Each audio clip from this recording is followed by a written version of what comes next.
ನಮಸ್ತೆ ಮಕ್ಕಳ, welcome back to my channel. Please like, share and subscribe my channel. ಮಕ್ಕಳ, ಇವತ್ತು ನಾವು 8ನೇ ತರಗತಿಯ ಕನ್ನಡದಲ್ಲಿ ಸಾಧನ ಪರೀಕ್ಷೆ ಅಥವಾ FA1ಗೆ ಸಂಬಂಧಪಟ್ಟಂತಹ ಮಾದರಿ ಪ್ರಶ್ನೆ ಪತ್ರಿಕೆ ಉತ್ತರ ಸಹಿತವಾಗಿ ನೋಡ್ತಾ ಹೋಗೋಣ ಮಕ್ಕಳ. ಫಸ್ಟ್ ಹೆಡಿಂಗ್ ನೋಡಿ. ಕೊಟ್ಟಿರುವ ಪ್ರತಿ ಪ್ರಶ್ನೆಗೂ 4 ಆಯ್ಕೆಗಳನ್ನು ನೀಡಲಾಗಿದೆ. ಇವುಗಳಲ್ಲಿ ಸರಿಯುತ್ತರವನ್ನು ಆರಿಸಿ ಕ್ರಮಾಕ್ಷರದೊಂದಿಗೆ ಬರೆಯಿರಿ. ಇಲ್ಲಿ ಒಟ್ಟು 3 ಪ್ರಶ್ನೆ ಇರುತ್ತೆ. ತಲಾ 1 ಅಂಕದಂತೆ ಇರುತ್ತೆ ಮಕ್ಕಳ. ಪ್ರಶ್ನೆ 1 ನೋಡಿ. ಕನ್ನಡ ವರ್ಣಮಾಲೆಯಲ್ಲಿರುವ ವರ್ಗೀಯ ವ್ಯಂಜನಾಕ್ಷರಗಳ ಸಂಖ್ಯೆ. ಸರಿಯಾದ ಉತ್ತರ ಆಯ್ಕೆ ಎ 25. 25 ವರ್ಗೀಯ ವ್ಯಂಜನಾಕ್ಷರಗಳು. ಪ್ರಶ್ನೆ 2 ನೋಡಿ. ಇವುಗಳಲ್ಲಿ ವಿಜಾತಿ ಸಂಯುಕ್ತಾಕ್ಷರದಿಂದ ಕೂಡಿದ ಪದವಿದು. ಸರಿಯಾದ ಉತ್ತರ ಆಯ್ಕೆ ಡಿ ತಾಳ್ವೆ. ಲಾಗೆ ವಾವತ್ತು ಬಂದಿದೆಯಲ್ಲ ಮಕ್ಕಳ, ಅದಕ್ಕೆ ಇದು ವಿಜಾತಿಯ ಸಂಯುಕ್ತಾಕ್ಷರ. ಪ್ರಶ್ನೆ 3ರಲ್ಲಿ 6 ಸಾಲಿನ ಪದ್ಯವನ್ನು ಹೀಗೆನ್ನುವರು. ಸರಿಯಾದ ಉತ್ತರ ಆಯ್ಕೆ ಡಿ ಷಟ್ಪದಿ. ನೆಕ್ಸ್ಟ್ ಹೆಡಿಂಗ್ ನೋಡಿ. ಕೊಟ್ಟಿರುವ ಪ್ರತಿ ಪ್ರಶ್ನೆಗೂ ಒಂದೊಂದು ವಾಕ್ಯದಲ್ಲಿ ಉತ್ತರಿಸಿರಿ. ಇಲ್ಲಿ ನಿಮಗೆ 3 ಪ್ರಶ್ನೆ ಇರುತ್ತೆ. ತಲಾ 1 ಅಂಕದಂತೆ ಇರುತ್ತೆ. ಪ್ರಶ್ನೆ 4 ನೋಡಿ. ಹುಸೇನ್ ಸಾಹೇಬರ ಮನೆತನದವರಿಗೆ ದೇವಾಲಯದಲ್ಲಿದ್ದ ಹಕ್ಕು ಯಾವುದು? ಉತ್ತರ ಬಾಗಲೋಡಿಯ ದೇವಸ್ಥಾನದಲ್ಲಿ ನಡೆಯುವ ರಥೋತ್ಸವದ ಸಮಯದಲ್ಲಿ ಹುಸೇನ್ ಸಾಹೇಬರ ಮನೆತನದವರಿಗೆ ಎಲ್ಲರಿಗಿಂತಲೂ ಮುಂದಾಗಿ ಪ್ರಸಾದವನ್ನು ಪಡೆಯುವಂತಹ ಹಕ್ಕಿತ್ತು. ಪ್ರಶ್ನೆ 5. ಪೆರ್ದೆರೆಗಳು ಯಾವುದಕ್ಕೆ ಮುತ್ತ ನೀಡುತ್ತಿವೆ? ಉತ್ತರ ಪೆರ್ದೆರೆಗಳು ಕರಾವಳಿಗೆ ಮುತ್ತ ನೀಡುತ್ತಿವೆ. ಪ್ರಶ್ನೆ 6. ನಮ್ಮೆದೆಯ ಕಾಮಧೇನು ಯಾವುದು? ಉತ್ತರ ನಮ್ಮ ಕನಸುಗಳೇ ನಮ್ಮೆದೆಯ ಕಾಮಧೇನು. ನೆಕ್ಸ್ಟ್ ಹೆಡಿಂಗ್ ನೋಡಿ ಮಕ್ಕಳ. ಕೊಟ್ಟಿರುವ ಪ್ರತಿ ಪ್ರಶ್ನೆಗೂ 3-4 ವಾಕ್ಯಗಳಲ್ಲಿ ಉತ್ತರಿಸಿರಿ. ಇಲ್ಲಿ ಒಟ್ಟು 2 ಪ್ರಶ್ನೆ ಇರುತ್ತೆ. ತಲಾ 2 ಅಂಕ ಸಿಗುತ್ತೆ ಮಕ್ಕಳ. ಇಲ್ಲಿ ಸೂಚನೆಯನ್ನು ನೋಡಿ. ಉತ್ತರದ ಅಂಶಗಳನ್ನಾಧರಿಸಿ ಪ್ರತಿ ಪ್ರಶ್ನೆಗೂ 2 ಅಂಕಗಳು, ಅಂದರೆ ನೀವು ಸರಿಯಾದಂತಹ ಉತ್ತರವನ್ನು ಬರೀಬೇಕಾಗತ್ತೆ. ಪ್ರಶ್ನೆ 7ರಲ್ಲಿ DVG ಅವರು ಏಕೆ ಸಂಭಾವನೆಯನ್ನು ಪಡೆಯಲಿಲ್ಲ? ಉತ್ತರ ವಿಶ್ವೇಶ್ವರಯ್ಯ ಅವರ ಅನೇಕ ಕೆಲಸಗಳನ್ನು DVG ಮಾಡಿಕೊಟ್ಟಿದ್ದರು. ಅದಕ್ಕಾಗಿ ಅವರು ಸಂಭಾವನೆ ಕೊಡಲು ಹೋದಾಗ DVG ಒಪ್ಪಲಿಲ್ಲ. ಏಕೆಂದರೆ ಇದು ರಾಜ್ಯದ ಕೆಲಸ. ಅಲ್ಲದೆ ವಿಶ್ವೇಶ್ವರಯ್ಯ ಎಂತಹ ಮಹಾ ವ್ಯಕ್ತಿ. ಅವರ ಜೊತೆ ವ್ಯವಹರಿಸಿದ್ದೇ ತಮಗೊಂದು ಹೆಮ್ಮೆ. ಹಾಗಿರುವಾಗ ಅದಕ್ಕೆ ಸಂಭಾವನೆಯೇ ಎಂದಿಗೂ ಕೂಡದು ಎನ್ನುವುದು DVG ಅವರ ತರ್ಕವಾಗಿತ್ತು. ಪ್ರಶ್ನೆ 8. ಕನ್ನಡದ ಹೆಸರನ್ನು ಹೇಗೆ ಹಬ್ಬಿಸಬೇಕೆಂದು ಕವಿ ಆಶಿಸುತ್ತಾರೆ? ಉತ್ತರ ಸಂಕೋಚ ಸ್ವಭಾವದ ಕಸ್ತೂರಿ ಮೃಗ ತನ್ನ ಅಂತರಂಗದ ಕಂಪನ್ನು ಅರಿಯದೆ ಹೊರಗೆ ಹುಡುಕುವಂತೆ ಕನ್ನಡಿಗರು ತಮ್ಮ ನುಡಿಯ ಸೊಗಸನ್ನು ಅರಿಯದೆ ಅನ್ಯ ಭಾಷೆಗೆ ಮನಸೋಲುತ್ತಿರುವರು. ಸಂಕೋಚವನ್ನು ಬಿಟ್ಟು ಕನ್ನಡದ ಕಸ್ತೂರಿ ಕಂಪನ್ನು ಹೊಸ ಹೊಸ ಸಂಶೋಧನೆಗಳಿಂದ ಶ್ರೀಮಂತಗೊಳಿಸಬೇಕು. ಕನ್ನಡ ನುಡಿಗೆ ನವಶಕ್ತಿಯನ್ನು ತುಂಬಿ ಸಂತೋಷದ ಸುಧೆಯನ್ನು ಹರಡುವುದರ ಮೂಲಕ ಕನ್ನಡದ ಹೆಸರನ್ನು ಜಗದಲ್ಲಿ ಹಬ್ಬಿಸಬೇಕೆಂದು ಕವಿಗಳು ಆಶಿಸುತ್ತಾರೆ. ನೆಕ್ಸ್ಟ್ ಹೆಡಿಂಗ್ ನೋಡಿ ಮಕ್ಕಳ. ಕೊಟ್ಟಿರುವ ಲೇಖಕರ ಅಥವಾ ಕವಿಗಳ ಕಾಲ, ಸ್ಥಳ ಮತ್ತು ಒಂದು ಕೃತಿಯನ್ನು ಕುರಿತು ವಾಕ್ಯ ರೂಪದಲ್ಲಿ ಟಿಪ್ಪಣಿ ಬರೆಯಿರಿ. ಇಲ್ಲಿ ಪ್ರಶ್ನೆ ಒಂದೇ ಇರುತ್ತೆ. ಒಬ್ಬರ ಬಗ್ಗೆ ಮಾತ್ರ ನೀವು ಬರೀಬೇಕಾಗತ್ತೆ. 2 ಅಂಕ ಸಿಗುತ್ತೆ ಮಕ್ಕಳ. ಆ 2 ಅಂಕ ಹೇಗೆ ಸಿಗುತ್ತೆ ನೋಡಿ.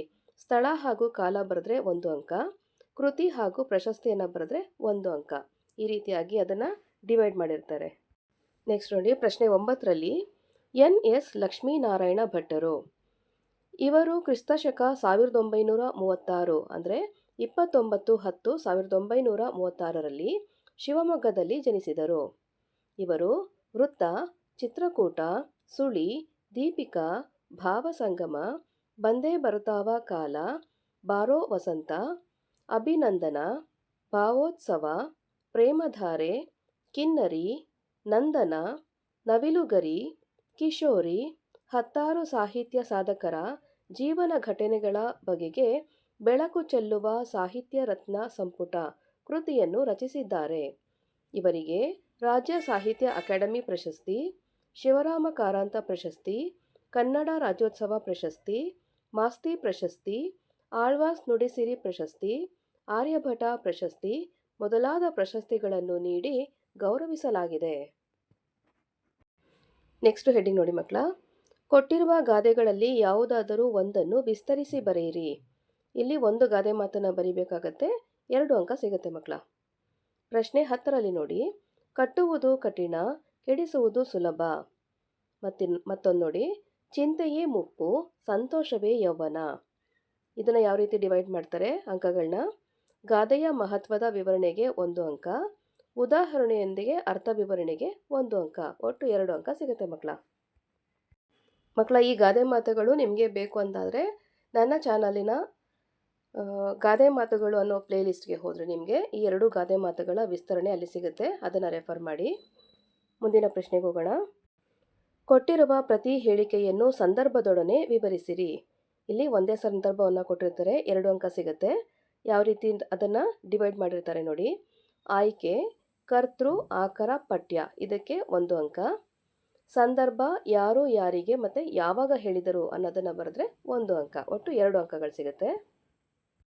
ಪ್ರಶ್ನೆ 11ರಲ್ಲಿ ದೇವರು ದೊಡ್ಡವನು, ದಯಾಳು. ಆಯ್ಕೆ, ಪ್ರಸ್ತುತ ವಾಕ್ಯವನ್ನು ಶ್ರೀ ಬಾಗಲೋಡಿ ದೇವರಾಯ ಅವರು ಬರೆದಿರುವ ಸಮಗ್ರ ಕಥೆಗಳು ಎಂಬ ಕೃತಿಯಿಂದ ಆಯ್ದ ಮಗ್ಗದ ಸಾಹೇಬ ಎಂಬ ಸಣ್ಣ ಕಥೆಯಿಂದ ಆರಿಸಲಾಗಿದೆ.